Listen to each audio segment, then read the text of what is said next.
Welcome back. Yep. Now, this is a conversation we've been looking forward to. Yeah. We are joined on the show by a prolific DJ, someone with over 20 years of experience on the turntable. Agwunobi Bobby, that's his name, popularly known as DJ Bobby, one of Nigeria's first and foremost video DJs. Now he'll be here to talk to us about his journey. He's been doing quite a lot. Yeah. Also, he's been empowering the next generation. He's also into filmmaking and all of that, doing quite a lot. It's great to have you, DJ Bobby. You're welcome. Yeah, thank you so much. You're welcome. You're welcome. Well, I know that we dragged you from a venue just this morning. You were on the mic overnight. Yeah, Tell us about that. What were you doing last night? Yeah, it was an 80th birthday party somewhere in Agege. Wow. And believe me, it was an awesome performance, as usual. As a party machine, so the party that's something I also want to ask.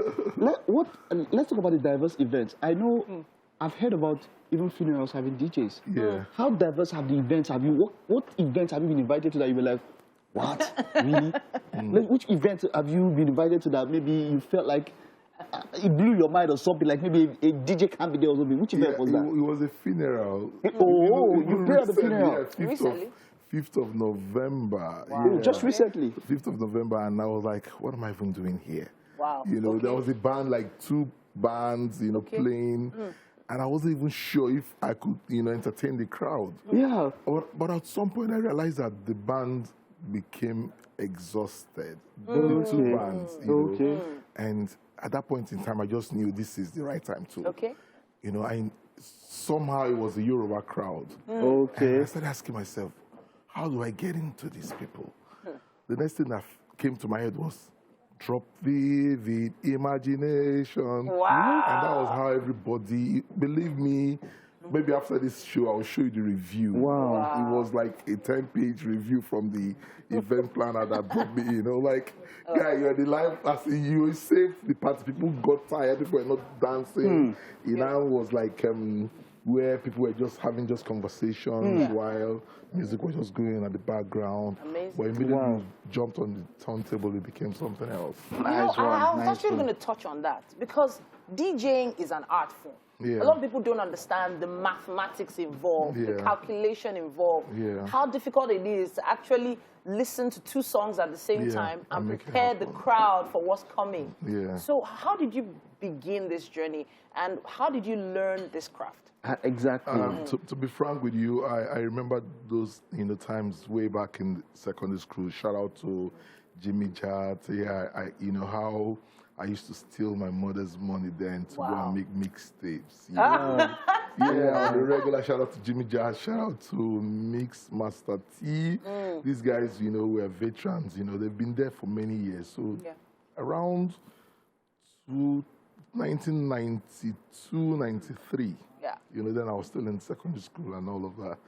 On a weekly basis, I look out for new hits, new songs, and the only way I could get it was to jump on Jimmy's studio. Wow. Then and I would take this mixtape, I would go to parties and I would be forming like I'm the DJ, put it in the boom box with the headphone and be doing like this. At some point,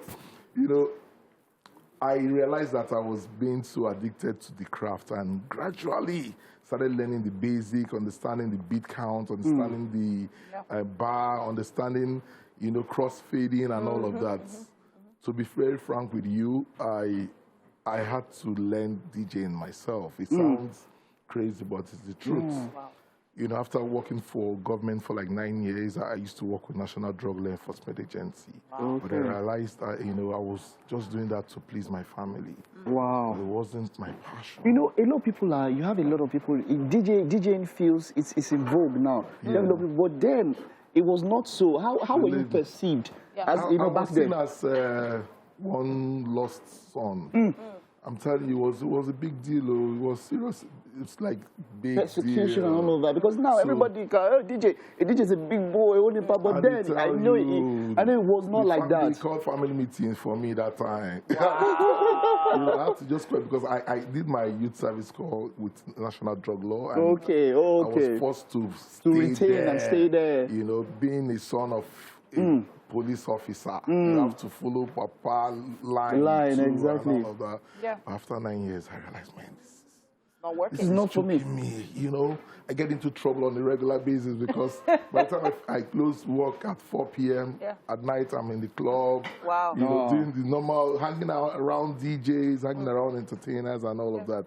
By the next morning, I'll come to work like 11 in the morning. So and you'll be feeling sleepy or something. I always get into trouble. So I thought, oh man, I can't do this anymore. Let me just follow the craft. So I left. There's an additional thing that's come up in the world of DJing now, and that's the hype man thing. The hype man thing. So there are a lot of, in quote, younger guys who have made it a fad that they don't even know how to DJ. Yeah. But they know how to hype. And then some DJs are hype men. The hype men also. So you fall into this category. Do you hype or do you work with a hype man? We do both. We hype, you know, in a situation whereby you can't afford to get a hype, or maybe your hype disappoints you. Like I did a gig in, sorry, I won't mention the brand name, but it's known somewhere in GRA. Okay.